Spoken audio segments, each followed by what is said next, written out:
Hey guys, how's it going? It is Kire here with another Infinite Magic video, and we have a few things to talk about. A new promo code, and then also we have more information on the Nicholas re-release, and they're making it a little bit better than it was. Even though the initial release was very controversial, it's at least encouraging to know that they are fixing it and adding to it. So before I get into this video, I do want to shout out today's sponsor, which is Aptoide. Reason why I partnered with these guys is because basically, if you're going to be spending in these games, it just gets you a discount. You can get up to 20% off. I have a video breaking it down. Also, this will be linked down in the description. You just need to be able to download this app. It only works on Android, so that is why I'm on an emulator here, is this AppCoins app wallet. Then you can go into Infinite Magic and be able to get a discount. And also be sure to use my promo code by clicking at the cogwheel and then hit promo code Kire Mobile 5. That will save you an additional 5% off. So with that out of the way, let's get back into the video here. So the first thing is going to be the promo code. This is basically just a free 10 pull that they just announced. You go in here into the redeem code section and free hugs. So type in this, I've already claimed it, and it was just 10 excellent runes here. So might as well take advantage of that. I believe that is available until February 23rd. So definitely don't miss out on that. These are something that, you know, go away pretty quick. So if you miss out, that's just a bummer there. So with that, now let's actually talk about the new update to Nicholas.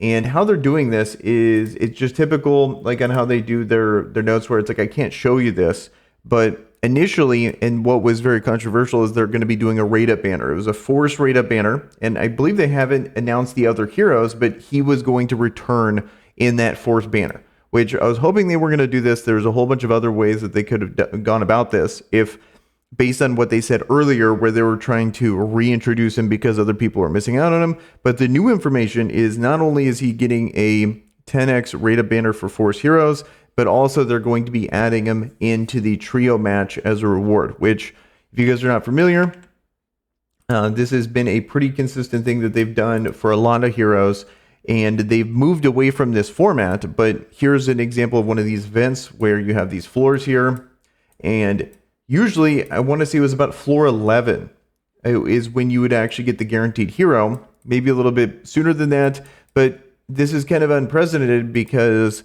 they've moved away from that structure of getting a guaranteed hero as you go up through the floors. And these are something that you have to spend money on, or a ton of currency, or maybe both, because what they've been doing is limiting this. And I'll have to do the math when it comes to it, because I don't really want to speculate on how much it's going to cost, because this is a new thing, whereas it used to be pretty standard on when you would get a guaranteed hero. Then they moved to this new structure, and then they're going to have this new version where it's going to be completely, maybe they crank it up. Maybe they put it to floor 14 or floor 15 or something like that. Everyone's going to hate that, but maybe they do that. Or maybe, in my opinion, what they should do is do it a little lower than normal. So then people, if they've actually saved up their gems, they're going to get rewarded with being able to get this character. Or if they're willing to be a light spender, they can do that. But we'll see how they end up doing it. But if you go into, this is not going to be the exact event, but this is an event similar to this in structure. It's just going to be the trio version of it, which I believe is the build one, where you build 3 things and then it becomes another house, and then you build that house into another house, and then you go through progress through the floors that way, which I think is one that actually takes skill. So it's, of all the ones to have it, at least it's not this one. I think this is the worst one out of all of them, where it's like your actual inputs don't really matter too much. It's just all complete RNG. But what I was going to say is, in these shops here, they end up limiting the amount you can buy per day.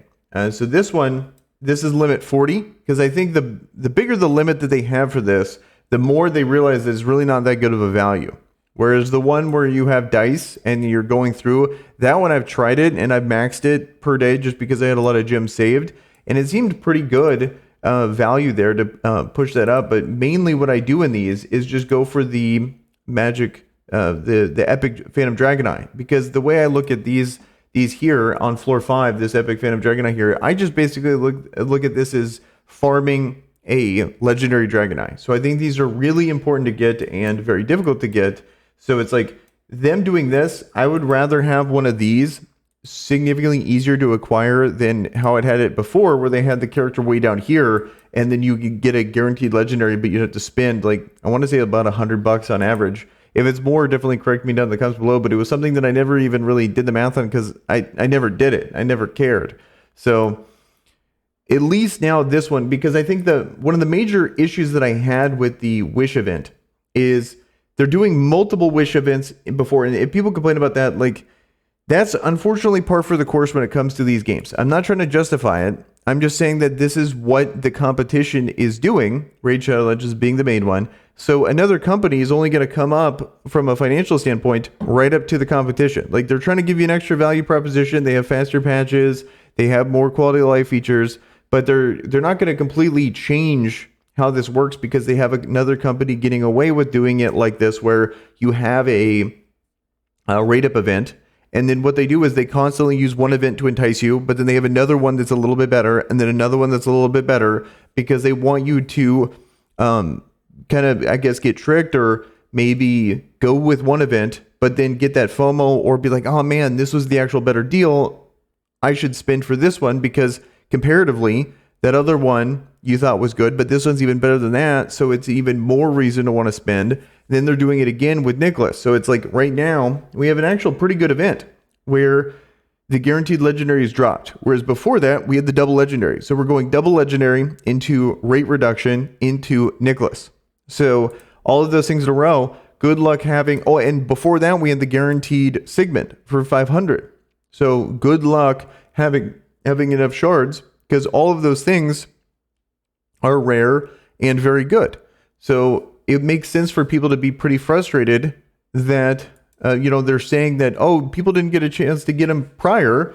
And then they're doing this, where they're having constant bait events there, and then they release them after most people are just going to, be out of shards anyway. So they're going to have to spend. It's going to be just like it was before with the Miracle Wish. Whereas this one, it was just more transparent that it was a guaranteed spending event, because this one is just so hard to, like, at least the excellent runes you can grind free to play in a reasonable pace. You can get quite a bit of them per day. You get one guaranteed through the quests, and then you can get a ton of them through the guild boss here. Up to, like, we're farming a level 6. You can, and then if you pay the $3 thing per week, you get 3, or you can just spend the gems, and it's worth it to, if you have a good thing here, a good team for level 6, and then you can 1 key level 5 and then 1 key level 4, you could be getting up to like 4 of these epic runes a day if you get lucky. 80%, you have 100% here, and then you also have 100% even 80% at the lowest one if you can get 50. So you could, realistically do well in getting excellent runes per day, then not to mention all the other gems per day. So it actually feels like it's possible here in the excellent wishes, where on the miracle wishes, this is something that we generate so few of them, and then you need 3, because odds are you're not going to be able to pull the right one for this. So it's just blatantly obvious that this, or it's very transparent that this is a whale only event when they release a character here. Yes, you can try to save and get 1, but Nicholas was busted at E3, not E0. Maybe you can argue E1, he's very good, but E3 is where people want him. So it's just pretty clear as a whale event. Whereas over here in the excellent wishes, something that feels realistic, but when you put him in a 10x rate event with other Force heroes, good luck actually getting that.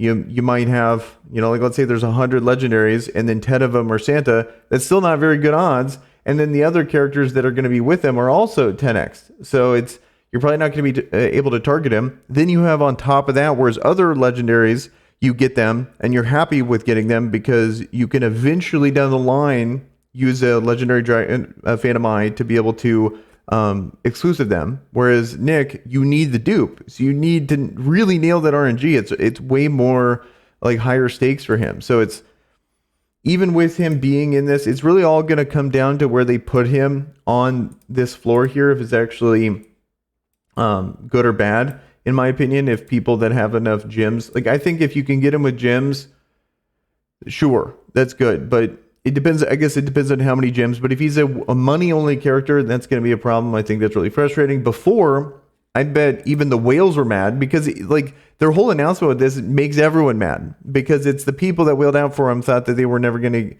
to have the opportunity again, because he's a hero for that one event. They say that he doesn't come back. Now he's coming back because people are mad enough that he's too good.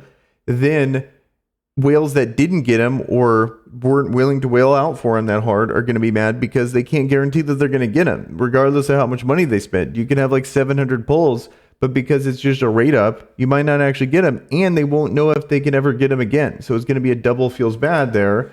At least putting him in here, people will at least get one copy. I think it's still not good enough, in my opinion, because they need to have some kind of thing in the game that eventually you can get him in the pool, and then eventually you can actually exclusive him with legendary Dragon Eyes. Like that, those things need to be addressed, and it's a problem that it's just not going to happen because everyone loses here when it comes to this because they're not going to make their money. What are they going to do? Just wait until Christmas? It's just dumb. I think, and then them having uncertainty means that everyone's going to look at their new events in the future with skepticism because this is the main character people want. Okay, might as well just wait because he might come back around later. They need to have some kind of set strategy here when he's coming live so people can actually plan for it, but it's going to be long enough to where people that actually willed for him feel like they got value. So it's like how they're going about this, I think, is just really dumb from even their profit standpoint. I think they're leaving money on the table doing it this way. So let alone pissing everyone off. So if you're going to piss everyone off, you might as well make the bag. It's kind of how I look at it. And they're not even doing that. But that's pretty much it when it comes to this event. I'm curious to hear your guys' thoughts down below. I'm sure everyone's going to be mad about this, but at least they're doing something. And we can't really know how mad we're going to be or if we're actually happy about this until we know specifically where they place him in that event, in my opinion. So that's pretty much it when it comes to this event. All right, forgot to mention this. Appreciate it if you made it this far into the video. I'm going to be really focusing on my Discord. I want to build that community up. So link down below if you want to join the Discord. I used to use it a ton with Guardian Tales, but have basically kind of neglected it for a while, but I want to change that. I want to make this a big priority going forward. I think there's a lot of resources that I can put there that just make sense on a Discord more so than in videos. So I think it's going to be mutually beneficial. And plus I just like talking about the game. And so having a place to do that would be pretty awesome. So that's it. Now that's the end of the video. You guys have a good one. Peace.